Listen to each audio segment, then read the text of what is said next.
Hello dear, today we are learn about physics class 11 NCERT example number 2.16।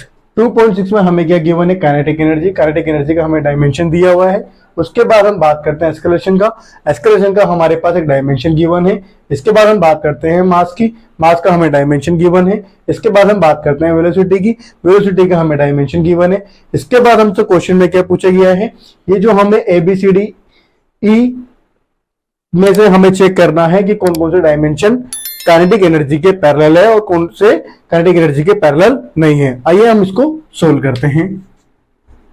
ए में kinetic energy का जो formula होता है वो क्या होता है, हमारे पास mL² T-2 इक्वल हमारे पास क्या है m² और v³ यानी कि वेलोसिटी का क्यूब, मास का स्क्वायर। वेलोसिटी का जो डायमेंशनली फॉर्मूला क्या होता है हमारे पास LT-1 का होल क्यूब। जब हम इसको सोल्व करेंगे m² L³ T-3 और यहां पर जो हमारे पास काइनेटिक एनर्जी का डायमेंशनली फॉर्मूला है वो है mL² T-2। अब देखिए RHS और LHS दोनों क्या इक्वल नहीं है, तो ये क्या हो जाएगा, रॉन्ग। इसके बाद हम बात करते हैं ऑप्शन नंबर बी की। ऑप्शन नंबर बी में आपको वैसे ही देख के आइडिया लग रहा होगा, काइनेटिक एनर्जी का फॉर्मूला क्या होता है, K = 1/2 mv²। तो काइनेटिक एनर्जी का जो डायमेंशनली फॉर्मूला है वो है mL² T-2 इक्वल। अब जो 1/2 हमें गिवन है ये है क्या है, कांस्टेंट वैल्यू, इसलिए हम मास का जो डायमेंशन है वो क्या होता है m। वेलोसिटी का जो डायमेंशनली फॉर्मूला होता है वो क्या होता है LT-1 का होल स्क्वायर। जब हम इसको सोल्व करेंगे तो हमारे पास जो वैल्यू आएगी mL² T-2 और जो काइनेटिक एनर्जी का डायमेंशनली फॉर्मूला है वो भी क्या है mL² T-2।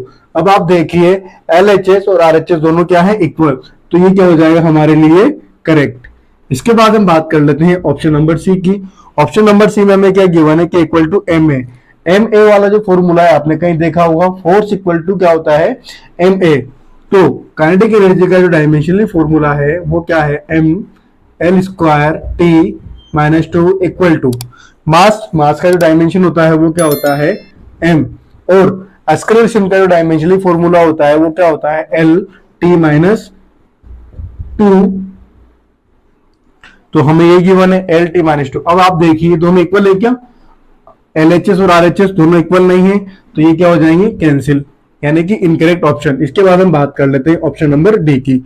Option number D में हमें क्या गिवन है, K = 3/16 mv²। ठीक है, तो काइनेटिक एनर्जी का जो डायमेंशनल फॉर्मूला है वो क्या है mL² T-2 इक्वल टू, यहां पर जो 3/16 है ये क्या है, कांस्टेंट वैल्यू। तो मास का जो डायमेंशन होता है वो क्या होता है m, और वेलोसिटी का जो डायमेंशनली फॉर्मूला होता है वो क्या होता है LT-1 का होल स्क्वायर। जब हम इसको सोल्व करेंगे तो हमारे पास जो वैल्यू आएगी mL² T-2 इक्वल क्या हो जाएगा हमारे लिए mL² T-2। अब हम देख सकते हैं LHS और RHS दोनों क्या है यहाँ पर, इक्वल, तो हमारे लिए क्या हो जाएगा, करेक्ट ऑप्शन। इसके बाद हम बात कर लेते हैं ऑप्शन नंबर ई की। तो K = 1/2 mv² ma। अब आप देखिए 1/2 mv² किसका फॉर्मूला होता है, काइनेटिक एनर्जी का, प्लस ma किसका फॉर्मूला होता है, फोर्स का। तो यहाँ पर जो दोनों डायमेंशन है अलग अलग है। हमने फाइंड किया कि बी ऑप्शन में, तो बी ऑप्शन है K = 1/2 mv², जिसका डायमेंशन आया हमारे पास क्या है mL² T-2। अभी इसके बाद हमने फोर्स का भी जो फॉर्मूला था फाइंड किया था ऑप्शन नंबर सी में, तो इसका क्या आया mL/T-2। अब आप देखिए दोनों डायमेंशनली इक्वल नहीं है, तो ये दोनों ऐड भी नहीं हो सकते, इसलिए ये भी ऑप्शन क्या हो जाएगा, गलत।